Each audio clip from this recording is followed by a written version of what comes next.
Welcome to the deep dive. Today, we're really getting into it, looking at the realities of university student accommodation. Yeah, that's right. We've got this great source material, basically a chat between two people reflecting on, well, very different uni living situations. Exactly. So we'll cover the main types, university halls, private ones, shared houses, the lot. And the idea, the mission, I suppose, is to give you a proper feel for it. Not just the facts, but the actual experience. hmm Key things to think about. And those stories, right? The memorable bits. So if you're heading to uni or just curious, this should give you some real insight. Definitely. Okay, so first up, university-owned halls. Right. The classic first-year starting point for loads of students, yeah. Pretty much. Our sources really painted it as that central hub, especially when you're just starting out. And location seems massive, being on campus or like right next door. Oh, absolutely. Makes getting to lectures, especially those early ones, so much easier. No big commute. True. But it wasn't just convenience, was it? The social side sounded huge. They mentioned meeting best friends there. What is it about halls? Well, I think part of it is just everyone's in the same boat. New place, new people. Yeah, exactly. You're all kind of thrown together, orientation stuff, events, just bumping into people constantly. Fewer cliques, maybe, to start with. Makes sense. Easier to connect. But the setup itself plays a part. Small rooms, sometimes en suite, maybe. Hmm. But the shared kitchen is often the main social space. Shared with, what, 5, 10 people? Something like that? Often, yeah. 5 to 10 is pretty typical. Mm-hmm. And that shared space, well, it fosters interaction, definitely. But it also causes, let's say, friction. That's one way to put it. The conversation we looked at had some, well, vivid examples. Like the 17 mugs under the bed story. That really stuck with me. Right. It just shows how intentions don't always match reality in a busy, sneaking flat. Everyone needs to wash up. But then lectures, societies, nights out happen. Precisely. And those little things pile up. It really highlights why you need some, communication, maybe even a cleaning rota, as much as people hate them. Yeah, probably essential. And the smells. They mentioned microwave popcorn and wet carpet. Huh. Yeah, very specific, isn't it? It's such a snapshot of that kind of communal living. It really is. Which brings us to noise, another big one they flagged. Oh, yeah. Late night cooking, music blasting, flat parties. Sounds like getting a quiet night's sleep could be tricky.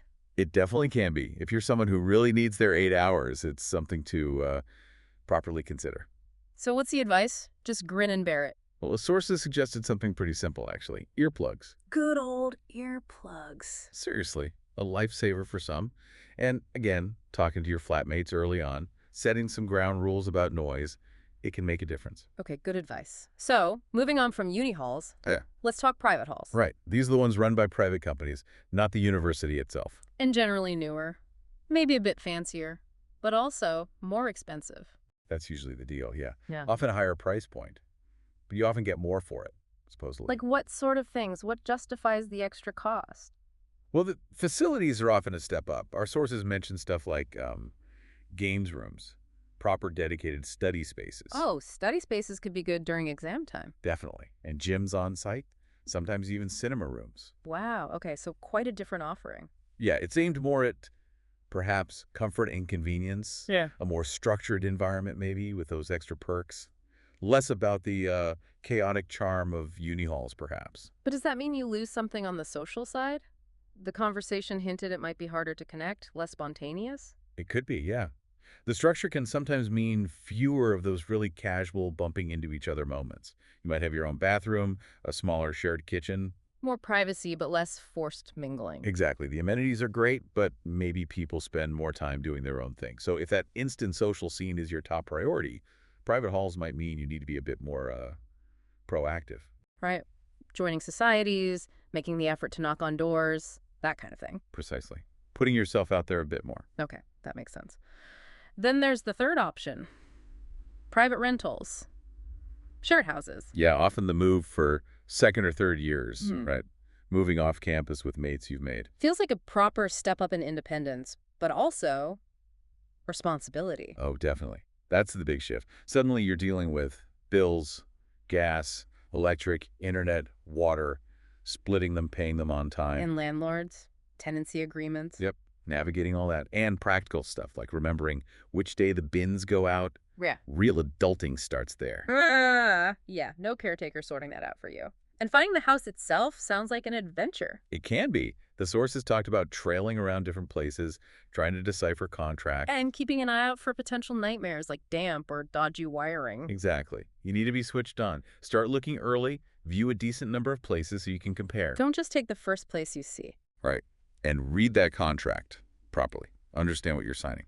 And the big tip from our sources, inventory.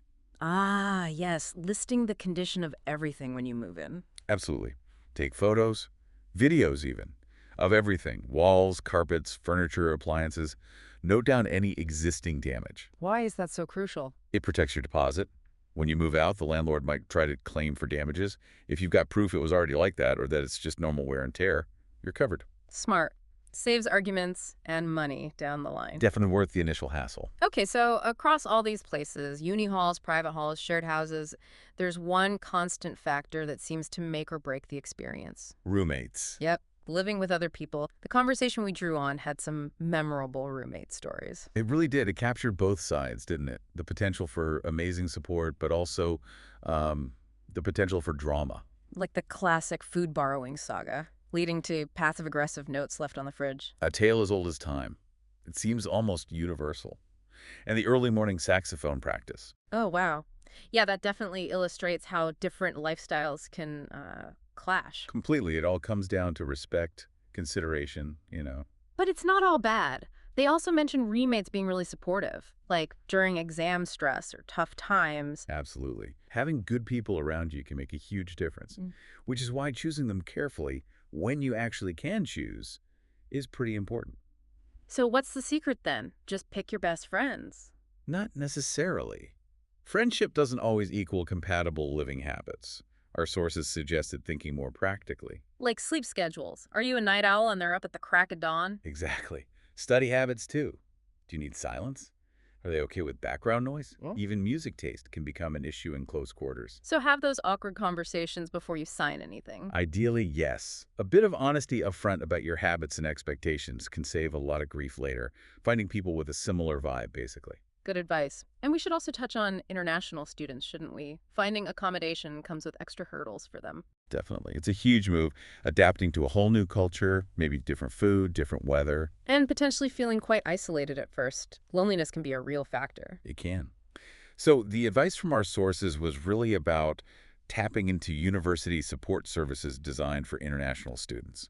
And making that extra effort to connect, both with locals and other internationals. Yeah, joining clubs, societies, building that network. Finding the right accommodation can be a really important first step in feeling settled and less alone. Absolutely. Okay, so pulling all this together, for anyone listening who's about to go through this, what are some quick practical takeaways? Okay, quick tips.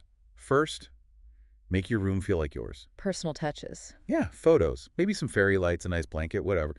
Student rooms can be pretty bare and, frankly, a bit grim sometimes. Make it cozy. Create your little haven. Good one. What else? Kitchen basics. Even if you're catered, pack a few essentials. A frying pan, chopping board, maybe some Tupperware. You'll use them for snacks or simple meals. Definitely. Always handy. Anything else? Yeah, final one. Say hello to your neighbors. Whether that's next door in halls or down the street in a shared house. Exactly. Just introduce yourself. You never know when you might need to borrow some sugar or just need a friendly chat. Builds a bit of community. Simple, but effective. Okay, so wrapping this deep dive up, it's clear university accommodation is, well, a mixed bag. Definitely varied. As our sources put it, kind of weird, often messy. But unforgettable, mostly. Yeah, for better or worse, it's a massive part of the whole university experience for most people. And the choice really depends on what you value most, doesn't it? Absolutely. Is it that instant social life of uni halls? Or the shiny facilities and comfort of private halls? Or maybe the independence, the space of a shared house later on? Different strokes for different folks. Each has its pros and cons. Totally. It's about figuring out which set of trade-offs works best for you. Right. So here's something to maybe mull over as we finish. Thinking about these quite different living environments, how might your choice actually shape you? Not just your day-to-day life, but your personal growth, your development, in ways that go way beyond just having a roof over your head.